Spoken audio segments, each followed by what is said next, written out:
As we prepare to mark the 20th anniversary of the September 11th attacks, the medical examiner's office is still working to identify more than 1,100 victims whose remains have not been found. Meanwhile, President Joe Biden signed an executive order calling for the declassification of some documents related to the investigation into the terrorist attacks. Leading up to the somber day, filmmaker and executive producer Michael Moore will be showing a free worldwide viewing of his 2004 film, Fahrenheit 9/11. The documentary questions the Bush administration's motives for the wars in Iraq and Afghanistan. Many of the issues raised in the film, including voter suppression, poor treatment of military veterans, issues of race and class, and U.S. militarism. Now, Michael Moore is joining us here to discuss the film and the current state of politics. Welcome, Michael. Thank you. Thank you all for having me. So talk to us a little bit. How do you see the themes of your film, which is now 16 years old, but we're we're just getting out of Afghanistan now. How has your view on these things changed, and why do you still think the film is so relevant to what we're going through today?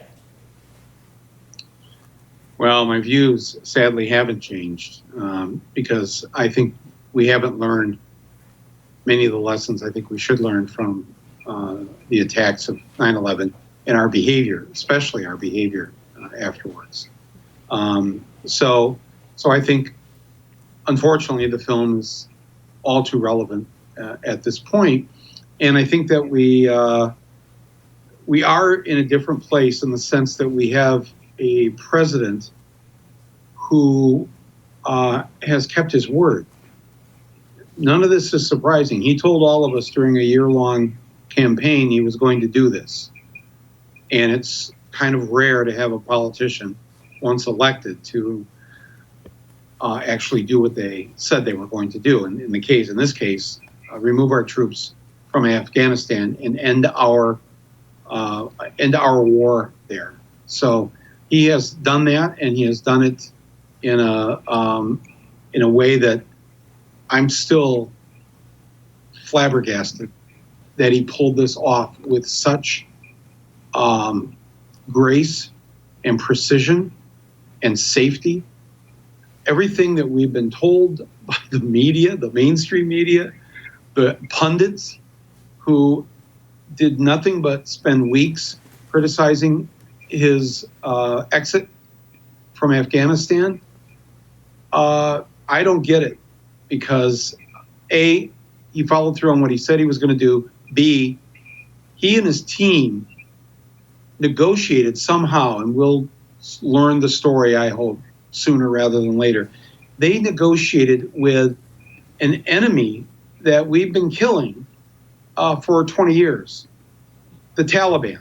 Not exactly the people you have over for brunch, if you do brunch. The fact that the Taliban let us leave after we lost the war, after we killed their people, let us leave and didn't kill a single one of us. And they let whatever Afghan people wanted to leave, even if they didn't have the right papers, they left and they didn't kill a single one of them. And we had 778 flights, or sorties as they call them, go in and out of that airport for over 2 weeks, and they didn't shoot down a single plane. It's the most stunning thing. I never would have said a month ago, oh, we are not going to get out of this without a huge loss of life. We did have loss of life with a random, vicious terrorist attack by ISIS. But whatever Biden negotiated, everybody kept their word. We left on the day we said we were going to leave. In fact, we left a minute before that day. And the Taliban stood by and helped us leave. I don't know. I just thought that was the most amazing thing, and it hasn't been said enough. And so I wanted to say it here, that the way that people, the pundits, where they were like so upset that the war was going to be over, it seemed. They wanted it to continue. It just boggles my mind. And I'm grateful to a president that I did not vote for in the Michigan primary, because I was for Bernie, that he did this. He kept to his word. and 124,000 people got out. And you've been a critic and a skeptic of the mainstream media for a very long time, a very close observer of that media. But were you surprised at how hard the media went at Biden over this withdrawal? Oh no, not at all. In fact, but you see, in my film, I show how the media is just as responsible for this war as George W. Bush and Rumsfeld and Cheney and all of them. In fact, I would go so far as to say that the New York Times, by publishing, and I'm now talking about the Iraq War, by publishing stories that were not true by a reporter that they did not vet, that their championing of the invasion of Iraq and their editorial support for the invasion, I think I blame them more than Bush, because, Bush was an idiot, and who knows? I can't explain Bush. The New York Times, they're not idiots. They are smart people, and they knew better. And their support, along with the 29 Democrats in the United States Senate that voted to give Bush the war powers to go into Iraq, all of that never really gets talked about anymore. I'm sure the Democrats that voted for the war hope that we don't talk about it. But with that's Iraq, with Afghanistan, they all voted for it. Every single Democrat in the Senate voted for the Afghanistan war, and every single Democrat in the House, with the exception of Representative Barbara Lee from Oakland, voted for the war. So I remember that time as being a very dark time, and thinking, how are we ever going to achieve peace? How are we going to ever behave properly as Americans when we've got a Congress that is so messed up and so shouting for war and vengeance?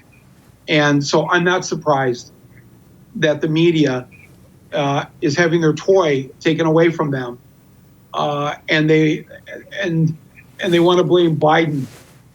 I think if I'm correct, Ryan, correct me if I'm wrong, but Biden was the one guy there sitting in that famous photo in the Situation Room where they watched the killing of bin Laden. That Biden was not only not in favor of this extended war that was going on at that time, but also wasn't in favor. He was in favor of capturing bin Laden and bringing him to justice. That's what we did. And when will we? I don't think we need to. Do we really need to whitewash Joe Biden's warmongering? I mean, he did vote to invade Iraq. He was one of the authors of the Patriot Act before it was the Patriot Act. Yeah. I mean, I don't think we need to whitewash Joe Biden. I mean, I agree with you completely that the media But right now, though, the Biden of right now. Kim, that's why it's so surprising that I think that he actually did. I mean, Barack Obama ran on a platform. There was far more reason to trust that, this constitutional scholar, this seemingly more ardently progressive person who made this pledge was going to pull us back, and then totally backtracked on all that. And then a lot of people had faith that Donald Trump would do it because, refreshingly for a Republican, he actually really did inveigh against foreign policy interventionism. And then he got rolled by this same kind of crowd, the crowd he calls the deep state, which I think there's some truth to. Well, but Obama did get us out of Iraq for a minute, right? And then back in. So, I mean, this happens. And Libya and Syria and blah, blah, blah. Right. Yeah. Right. So this happens. But definitely I agree with you that the media completely tends to be complicit in warmongering. But, Michael, I'm curious, do you give Trump any credit at all for beginning the negotiations with the Taliban, inviting them to Camp David, wanting to do a peaceful, somewhat seemed to be a peaceful transfer of power? Do you credit him at all for sort of beginning this process that Joe Biden finished? No. He mainly because whatever he was thinking of doing, whatever he did do, and whatever he said could not be trusted. His negotiation with the Taliban and the May 1 deadline and all that didn't seem to come out of any sort of reality or serious thinking about this. So no, I mean, I'm sorry. I mean, I usually try to think of something good to say about everybody. Like George W. Bush, I think he raised two good daughters and he loved his dogs. You know, I mean, I can say those things. But Trump, man, I don't know if we're really going to escape the damage that he did. And it worries hundreds of thousands, if not millions of people, I'm sure, out there in this country. You don't think George Bush did more damage than Donald Trump? Well, you didn't ask that question. I mean, more damage? Look, I think, so with Bush, he started 2 wars. It cost us thousands of American lives, hundreds of thousands of Iraqi and Afghan lives. So, man, it would be hard to top that. But I'm just amazed at how Bush is kind of getting a pass now. After Trump, Bush to some people seems great. And it's like, I don't share that position. And I think that he's a war criminal, as are all the people that conspired with him to conduct these illegal and immoral wars. And I worry about how we are all going to suffer as a result of that. And I don't mean just the debt that has been compiled from these wars, but how we've suffered just the $300 million a day that we spent just on the Afghanistan war for 20 years, $300 million a day. How much better of a country would we be had we spent that on something to make us a better country? And that is just poof, it's just gone.